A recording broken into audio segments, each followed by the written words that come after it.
opportunities that are waiting to be grabbed. But when that opportunity comes, some of us are filled with fear and we don't do anything. There was a time when young people used to lead great revolution, great revivals. But today many young people are hiding behind Facebook and YouTube and TikTok and PUBG. Gideon was a mighty man of God, a mighty man of valor. और जो गिदोन था वो सूरवीर सूरमा था, वो परमेश्वर का एक बहुत ही बड़ा योद्धा था। In Judges chapter 8 verse 19 to 21, he is looking at the sons and telling them, go and fall on them and kill them. न्यायियों की पुस्तक उसका 8 अध्याय 19 और 20 वचन में हम देखते हैं, वहां पर उससे ये कहा जाता है कि जाओ और उन सारे लोगों को आप ले लो और उनको तोड़ फोड़ कर दो, उनको पूरी रीति से तहस नहस कर दो। In verse 20, he speaks to Jether, his oldest son, and says, kill them. और वो 20वें वचन में वो अपने बड़े बेटे से जो येतेर है उससे बात करता है और बोलता है कि जाओ उठकर इन्हें घात करो। But do you know what? Jether did not draw his sword because he was only a boy and was afraid. और आपको पता है वो येतेर ने कुछ नहीं किया और उसने अपनी तलवार भी नहीं खींची, क्योंकि वो एक लड़का ही था और वो डर गया, वो घबरा गया। Young man was afraid. His father was a mighty man, but this young boy, he was afraid. और ये देखिए उसका पिता तो बड़ा योद्धा था, पर ये जवान लड़का डर गया, वो घबरा गया। यहाँ पर Do you know what the enemy said? Zeba and Zalmunna in verse 21. They say, please do it yourself. Don't allow this coward to kill us. As the man is, so is his strength. और फिर बाद में जेबा और सलमुना को उसने खुद उठकर उसके घात किया, उसे प्रहार किया, क्योंकि वो जवान लड़का कुछ नहीं कर पा रहा था। So they asked Gideon, you come and kill us. और उन्होंने खुद कहा, तेरा बेटा तो नहीं मारता, तू एक काम कर, खुद उठकर आ और हमें मार। So Gideon stepped forward and killed them. और गिदोन वहां से कदम आगे बढ़ाकर उन्हें मार डालता है। Today there is a great opportunity that is lying before us, and so many young people are afraid to step up.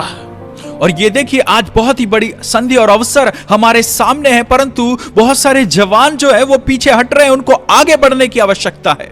There was a time when young people used to lead great revolution, great revivals, but today many young people are hiding behind Facebook and YouTube and TikTok and PUBG. और ये देखिए एक समय था जब जवानों ने बड़ी एक बेदारी को लेकर आया, एक बहुत ही बड़ी क्रांति को लेकर आया, परंतु आज के जमाने के जो जवान हैं वो YouTube के पीछे, Facebook के पीछे, PUBG के पीछे और TikTok के पीछे छिपे हुए हैं।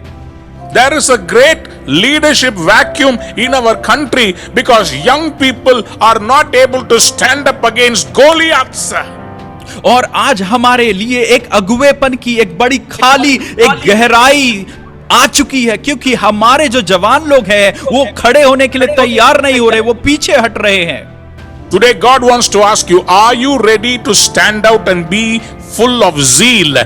I am going to exalt you. और क्या परमेश्वर आपसे पूछ रहा है, क्या आप खड़े होने के लिए तैयार हैं? क्या आपके पास वो जोश और वो पैशन है? क्या अगर है तो मैं तुम्हें खड़ा करके तुम्हें अद्भुत रीति से उठाऊंगा। Somebody lift your hands and shout a bigger amen. Hallelujah. कोई तो अपने हाथों को उठाकर बड़ी रीति से चिल्लाकर कहे hallelujah. The Philistines had come against the nation of Israel. और जो इस्राएल राष्ट्र के विरोध में जो है फिलिस्तीन आकर खड़ा हो गया।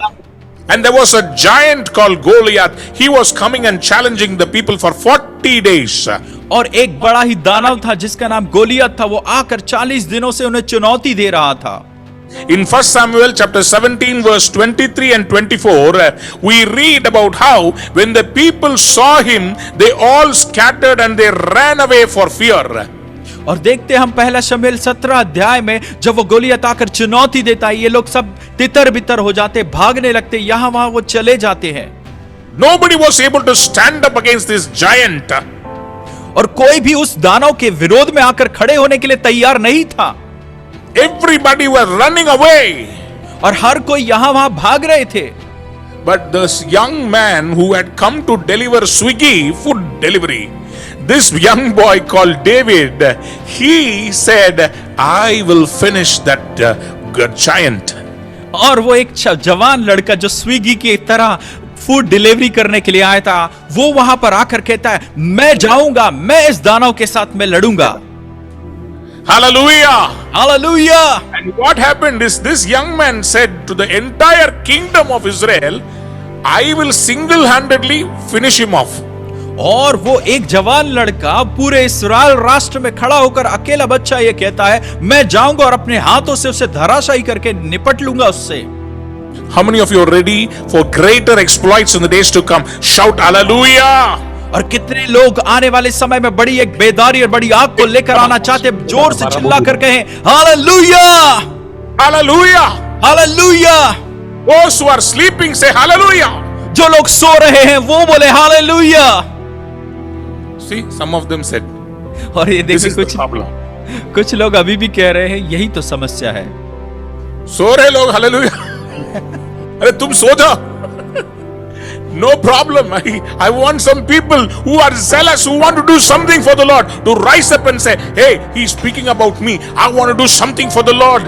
Amen. Zealous people. अगर मैं चाहता हूं ऐसे जुनूनी लोग जो ये कहते हैं ये परमेश्वर का वचन मेरे लिए है, मैं उठना चाहता हूं, मैं कुछ करना चाहता हूं, ऐसे लोगों की जरूरत है आज प्रभु को और हमें भी। I want to speak to some overcomers who will not look at limitations, they will look at the God of impossible limitations. Amen. मैं ऐसे विजेताओं को देखना चाहता हूं जो विजय को हासिल करने के लिए तैयार है, जो परमेश्वर की शक्ति पर जाने के लिए तैयार है और वो कहते हैं कि हां प्रभु मुझे भेज, मैं जाने के लिए तैयार हूं। Our God is a God beyond limitations. और हमारा परमेश्वर जो है सीमाओं से भी परे है। And he wants to raise up some young people who will step out and say, with God, I can do all things through Christ. और मैं ऐसे जवानों को जो चाहता हूं जो ये कह सके कि परमेश्वर जो मुझे सामर्थ्य देता उसके द्वारा मैं सब कुछ कर सकता हूं।